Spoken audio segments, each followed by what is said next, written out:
రాబోయే హెల్త్ ప్రాబ్లమ్ని ముందే చెప్పుద్ది. సపోజ్ ఇప్పుడు ఇందాక and come to the main point, gas problem అని చెప్పారు.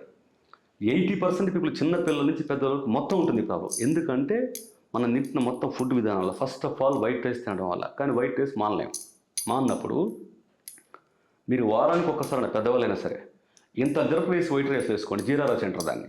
మన హోటల్కి జీరా రైస్ అంటాం, బాగా తింటాం కదా, చాలా టేస్టీగా ఉంటుంది. వైట్ రైస్ తప్పనప్పుడు దానికి తగ్గట్టుగా దాన్ని ఎఫెక్ట్ని తగ్గించడానికి, నెగిటివ్ ఎఫెక్ట్ని తగ్గించడానికి పాజిటివ్ ఎఫెక్ట్స్ ఏమైనా చేయండి. లైక్ వారానికి 2 times అన్నా ఇంత జీలకర్ర వేసి ఆ వైట్ రైస్ తినండి. It's jeera rice. ఇక గ్యాస్ట్రిక్ ప్రాబ్లంను పూర్తిగా తగ్గించాలంటే ఉన్న ఏకైక మార్గం నేను పర్సనల్గా ప్రయోగం చేసి కనుక్కుంది. కొంతమంది డాక్టర్లు కూడా నాకు తెలిసిన వాళ్ళు ఫాలో అయి హ్యాపీగా ఫీల్ అయింది. సంవత్సరాల నుంచి ఉన్న ప్రాబ్లం ఒక ఆర్టిస్టుడు ఉన్నాడు, అతని పేరు